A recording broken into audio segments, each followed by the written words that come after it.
It's your girl Lex. Let's talk. Let's eat. I'm riding with Freeze. And we out. What's poppin'?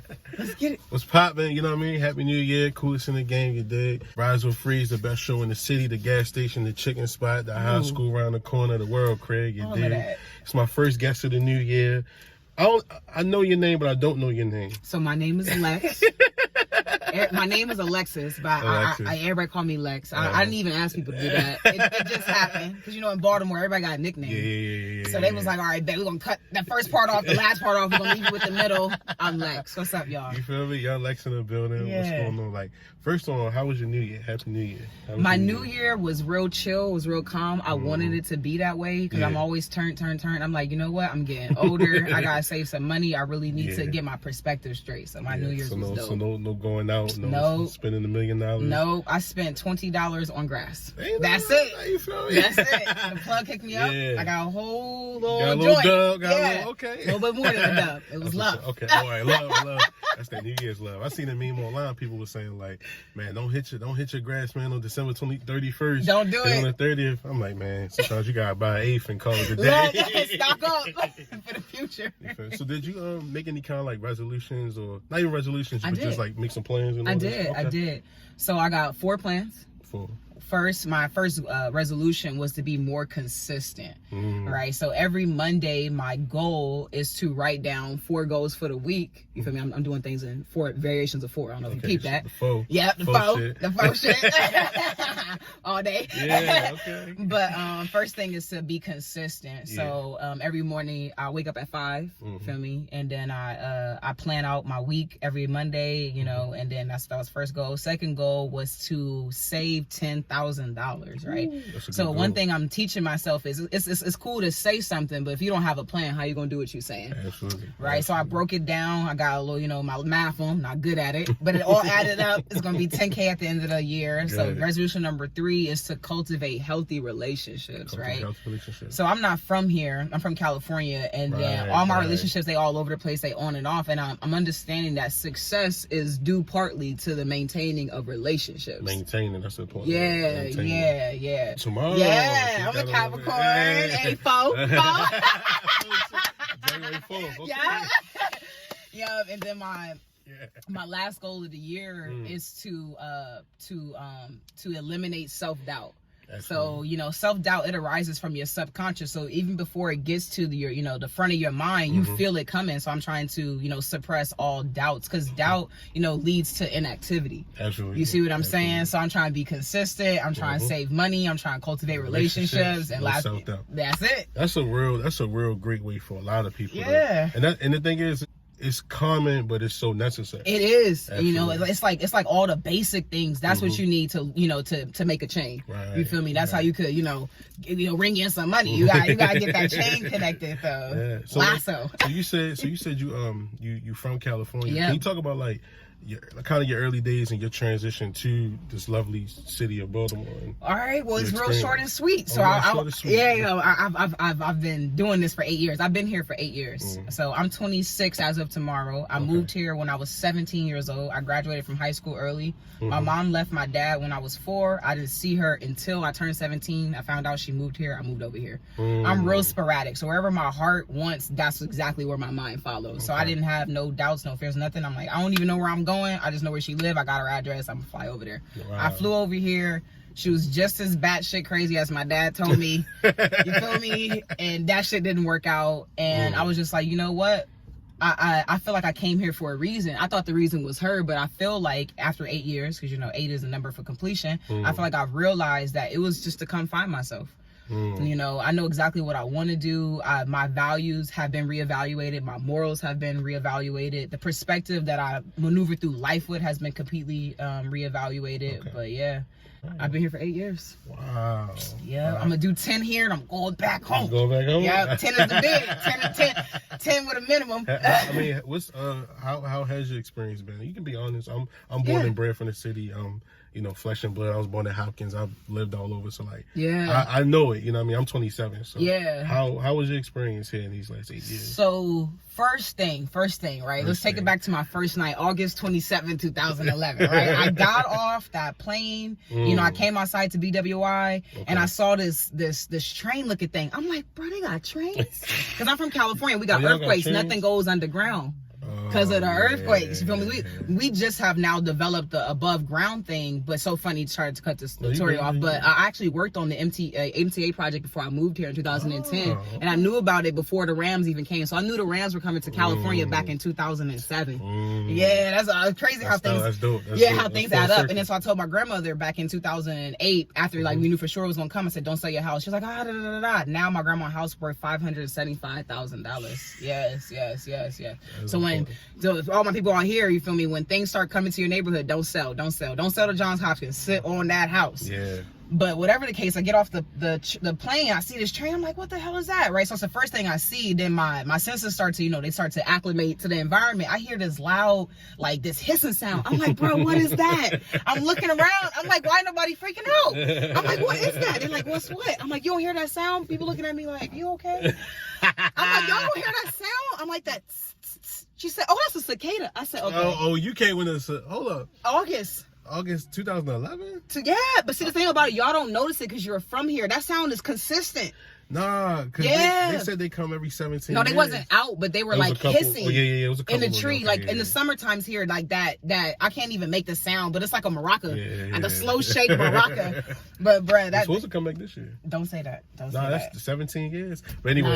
But yeah, so like that was like my first thing. And then I realized that, people, they weren't immediately responding to me because I'm out there talking. They're like, hey, nobody looked my way. Wow. And it didn't kick in to the next day when the sun was up and I'm out and I'm saying hi to everybody. People looking at me like, I'm like, hey, how you doing? What's up? Hey, nice clothes, nice hair. They like, yeah, niggas can't be just talking.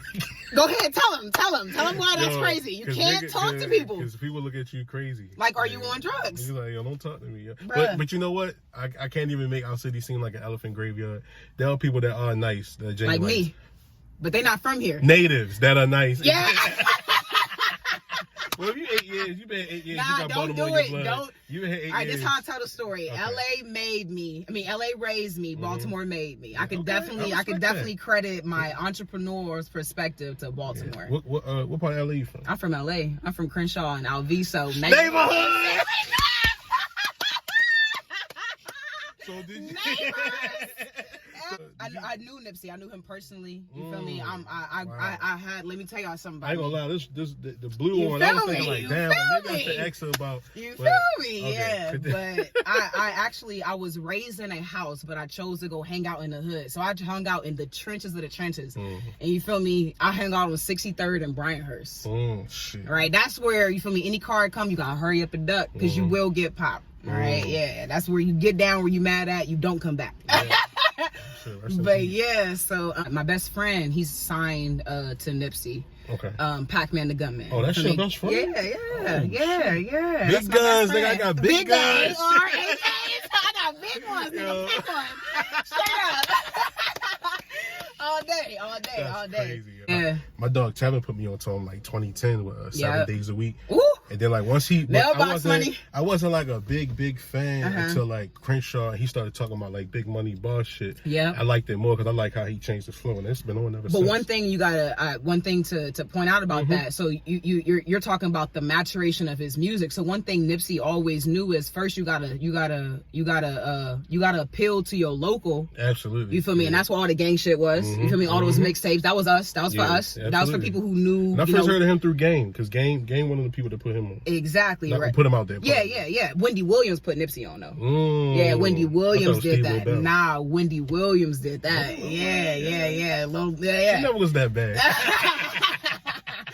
But he knew he had to appeal to the local audience first, and then once he got that traction, that momentum. The thing about momentum is once it's built, it can't be broken. It don't slow down. You just gotta keep doing little bits to add to it. So his little bits was to add to it was like, all right, let me stop thinking local, let me go global. And then I feel like that's when his went from gang to money talk, because he's always been about the money. Yeah. But you can't really tell everybody right away. You gotta spoon feed people slow. You got Absolutely. Like, you know, yeah.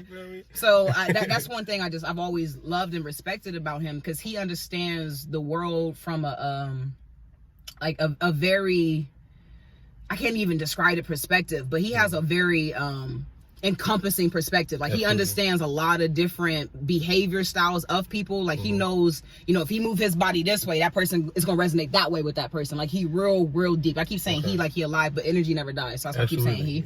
It's a marathon. Everything take time. Nothing happens overnight. You plant a seed, you can't eat the fruit from that seed that day. You gotta wait. And you gotta keep watering it too. So you can't just be like, all right, I did that, bet it's done. No, you gotta keep going. Absolutely. Yep. That's strong. That's real. So what's the biggest difference in LA culture versus Baltimore culture? All right, we're going to stop. Can I guess? Yeah, go ahead. I would guess Baltimore is more fast paced. Absolutely not. Y'all slow as hell. Slow. Oh, slow shit. As hell. God damn. Slow as hell. Slow as hell. Somebody, I just took the word of an acquaintance, and the acquaintance was like, yo, they be chilling in LA, yo. Like, no, it's certain parts that are chill. You feel me? Maybe Lamert Park. But no, even over there is jumping. I used to live off on 48th and Crenshaw. Even over there is jumping. Okay. Everybody talking about the Shaw on Sunday. Come on. Crenshaw High right there in Lamert Park. And I still never been to Cali. I got friends in Cali. Baldwin Hills Mall is right down from where you talk about. Magic Johnson Theater. Right on that same street. Yeah. But there's a couple of big differences. So one I'm going to say is culture. Like the food we eat. All y'all eat is fried chicken. Listen, ladies. All my LA women, all you gotta do is fry some chicken, you get you a Baltimore nigga. Period. Roast some tree, fry some chicken, that's your nigga. Right? And you gotta remember, he want salt, pepper, hot sauce. Salt, pepper, ketchup. I knew it was like. Maybe some hot sauce too. Yeah, and then a half and half. Ladies, that's half lemonade, half sweet tea. You dig? That's all I you thought need. Everybody knew about half and half. I didn't know that. And it was so funny is it dawned on me that Wale has been saying half and half, but I never knew. You know how when you say something, you just saying something. Yeah. But when I got here, I was like, damn, that's what he's talking about. He's talking about fucking juice. And it's crazy how culturally different we are from DC. Oh, yep. And I haven't even tapped into that yet. But the food is different. There's not a lot of variety of foods. Yeah. You know, you just get a sub, a sandwich, a cheesesteak, and chicken. You can get that everywhere. I want to say that the entrepreneurial rate is a little bit more rampant here in the city than it is in the city of Los Angeles. Like, you see what I'm saying? Like, I'm not saying that there's not a lot of entrepreneurs in LA, but I've seen people like jump off here way faster than in LA because LA is saturated. You see what I'm saying? Where if you take your talent to a bucket of gold, how am I supposed to see what you are? Like, you look like everything else, but you come over here and you take your talent and you got silver, bronze, and gold in a bucket, then you're able to shine. You see what I'm saying? I feel like that's the wave that I'm on. Like, I came over here and I feel like I kind of like, you know, climbed a little bit fast. Yeah. Because I'm not from here. That's probably more the reason. Oh, you think so? Yeah, because I think when I first met you, like you had a unique aura. Oh. Like you. Vibes. You had a cool aura. That's why I always joke with you and fuck with you. Like, you had a different aura, and even as I sit here, I feel like I know you. Yeah. That's I don't know this man. Whose man's is this? Yo, all right. But either way, it's just like I always believe that. Like, I ain't gonna say Baltimore don't support Baltimore. It's just sometimes that's everywhere though. Yeah, because people are scared of your success. People are scared to like one thing. I've even experienced this. Like, you know, so I got like almost 10,000 followers. I used to have more. I haven't been on Instagram that much. I used to have like 15,000, but now I got like almost 10, like 9,100, something like that. But whatever the case, my friends will come to me. You feel me? They're not my friends. Acquaintances will come to me. Some people I've met during business, and they would say, "Hey, promote my shit." And I would be like, oh, yeah. But then as soon as I would get down to my phone, I would post, I'd be like, ooh. Like, you feel me? You start to think about the caliber of their content, how they speak, how they spell. And it's just so many things that make you nervous to just go ahead and promote that person. But then I've moved out of that. And I don't give a fuck where you at with your shit. You give it to me, I'm gonna post it, period. Because I understand that that's what people need. You feel me? People need people to buy into their success, even though it's supposed to be an internal process. You still need external people to praise you, to tell you that you're doing good, to support you so you can keep going and things like that. But I personally feel like when it comes to whether you create, whether you make music, whether you sell jewelry, I feel like you gotta execute your shit of like the highest level. So like I would tell a But rapper, that comes with time too, though. True. You know what I mean? Like I would tell a rapper, like, yo, don't go out and print 100,000 CDs because you should be trying to market to somebody that got a Tesla. Yes. So you can be at that level, so that it can be the highest quality level. And the thing is, we all may have a $30 budget, but you gotta get the best that you can for that $30. Absolutely. So like, I just feel like there's a camaraderie online with people that's like, it's networks and little groups, and this camaraderie.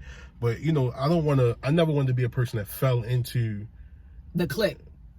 You know what I'm saying? Yeah, I like to ride my own wave. I like to come and go. I want to be my own entity. Yeah, I want to be like, that's exactly what I'm. Like, I literally love like existing and not trying to make myself stand out. Like, oh, look at me and look at y'all. But I want the experience with me to be different than you'll remember your experience. Absolutely, and that's why I feel like that's what kind of separates those that are probably commercially successful, or even just monetary successful. Yep, absolutely. I feel like that makes the difference, and you know, it still gotta be competitive nature out here. We all gotta work together and stay cool, but it has to be a level of competition. If everybody friends, then like we ain't eating. It ain't about enemies, it ain't about none of that. But we like, there's a gas station right there, and there's a gas station up the hill. They both competing to catch them cars coming this way and that way. So it's like, with this show, I already know what I wanted. I know I can be better than this nigga show over here, this nigga show over here, because one, they not doing this, they not doing this. And that's what makes you great. It's not even about like one thing I'm learning is it's no competition. It really isn't, because it's me versus me. Like, you can't do what I do. You can't bring the feeling that I could feel. You can't curate how I can curate. You feel me? You can't do what I could do. You can't look like me. You can't talk like me. You can't do anything that I could do. So off that basis alone, it's no competition. Absolutely. It's none. Like, you feel me? Like, at one point in time, I definitely used to think that I was in competition with, you know, people who were also on the internet radio platform, you know, it was a whole bunch of stations, 1500, VVC. We can leave it there. Yeah, like all of that, right? So I only fuck with 1500. Shout out to Phil. Phil a good dude. Shout out to, you know what I mean? Yeah. But like, you feel me? So like, when I was in that world, I kept, you know, I'm gonna be honest, I was scrolling through, you feel me, her page, you know, I'm looking what she doing, I'm looking what he doing, I'm trying to doing too much. Niggas always up there popping. Doing too much. And as soon as I stopped doing that, that's when my shit took off. And that's when I started noticing that people was coming to my page stealing shit from me. Yeah. That's when I felt like I was successful. Yeah, when people show, like I remember like when I had my show, shit you had yours. And Brent had hers, like we was like battling that top 5 spot. But I won. It was like me and you number one most of the time. All the time. Me and you number one most of the time. Genuine people, because we're not doing this for you know, for the commentary. We're not doing this for the clout. I'm not trying to be molded for mainstream. We genuinely doing this for ourselves, like, you know, to put ourselves in the picture that we have in our mind. Like, you feel me? It's an internal grind that's showing up externally. You feel me? And then people resonate with that. Like, one thing Big Sean dad taught me. I don't know this man, but I heard it on the interlude. You learn from the screen. I heard it on the interlude. You see what I'm saying? The man said that life is a feeling process. Bro, when he said that shit to me, it made so much sense that every single thing we do is connected to feelings. People spend money based on feelings. So if a person is popular, ergo Moulin Rouge, it's just sweatsuits. You feel me? But people's emotions are, damn, I want to be seen as popular as her brand is. Let me go buy that. It don't even take no connectivity emotion between the owner and the customer. At that point, it's just brand recognition. Like, oh shit, I want to have that on because I want to feel this way. Like, people spend money based on how they feel. People, you know, like when you have a free, like when you do like internet radio and all that stuff, you really get to see how hard people fuck with you, because it take a lot. You gotta download the app. You feel me? It's not like getting in your car and turning on the dial. You feel me? And I was averaging 10,000 views. 10,000 listeners. So I'm just thinking to myself, like, yo, it's 10,000 people out there who get up every Wednesday 5 to 7. They listen to me. And then I come to not fuck with it no more, because fuck the business. It's too grimy. The business is the business. Like, that's how it's always going to be. But I knew, like, I've been studying this game since I was a kid. Like, I've always been a fan of the culture, and then I studied everything behind it. Okay. So, like, I just didn't see anyone from that world create enough impact for the culture or the game to recognize them to where they're getting sponsorships or getting the notoriety that comes with this shit. Absolutely, because they wasn't doing it right. Right, and I'm like, nah, this ain't it. Because I went to New York, and I saw like girls that had an internet radio show, and they had a different presentation. They do different business with their radio company or whatever, and they got real equipment. You know what I'm saying? So it's like, Man, I know you can't ball on a budget, or you can sometimes, but when it comes to what you're trying to sell, you can't sell me my dream. Yeah, absolutely. And I felt like things, not even just with my situation, other people's situation. It was for the money. Like those entities, they wanted the money. They weren't trying to propel anybody. They weren't trying to cultivate any type of greatness. And that's why I say I only fuck with Phil at 1500, because I know people that got shows and do their thing down there, but they really do give backs. Phil really is active and stuff. And Phil, who run okay. 1500. I know what to say. Philly. Shout out to my dog Philly. That's my dog. Whoever he is, shout out to him. That's my dog. That's my dog. He on 1500 too. Yeah, that's my dog. But right now, what do you have going on? Like, what you cooking with? You know what I'm saying? I'm literally cooking. Okay. I'm literally cooking. I low key threw that up. So I'm literally cooking. I'm getting real slick with my wrist. All right. I have a meal prep catering private dining company. It's called Let's Eat. You feel me? It's a play on my name. Yeah, of course. Like, yeah, Let's Talk. Let's Eat. Okay. Yeah. That's a DBA. Doing business has. Yes, Lord. Get your trade name. Get your trade name. But my number is 202-507-9137. I offer a $30 meal prep plan. That's my cheapest offer. And my intent with this is, you feel me, I feel like businesses, they come out of the woodworks and they be like, oh yeah, I honestly want to, I've started this business as a means to save income to grow bigger. I want to own a restaurant. You know, it's my 5-year plan. I want to go back home. Sorry, I'm not want to. I am going back home to California. You already know, 2022, I'm gonna start a restaurant with my brother, and I need to be consistent. So this is a means of consistency. This is a means to challenge myself. This is a means to teach myself how to go out and commandeer customers and all these other things, you know, because this is a market that I'm not familiar with. So if I can succeed here, I know for sure 2 years down the line, I could tap in anywhere. Because people here in Baltimore, yo, if your shit is nasty, they're going to fucking tell you. And they cannot wait to shit on you on the Bruh. They can't wait. I sold this man some food. Jay, he a popular Barbie here, right? This nigga told me on camera, he's like, if your shit nasty, I'm like, bro, I'm recording right now. What are you saying? He like, all right, this shit good. I'm like, well, thanks. Because if it wasn't, I wouldn't have been able to top that shit up anyway. Like, you know, people here, they're really real people. Like, you know, and it's a genuine energy. Absolutely. And at the same time, you feel me, we're talking about, the question was, what's the difference in culture? There's a lot of tribulation here, you feel me? This is really a trap. Like, you feel me? You know, people are like, oh, Atlanta got the trap. No, nigga, this shit here, this right here, this shit is death. Yeah.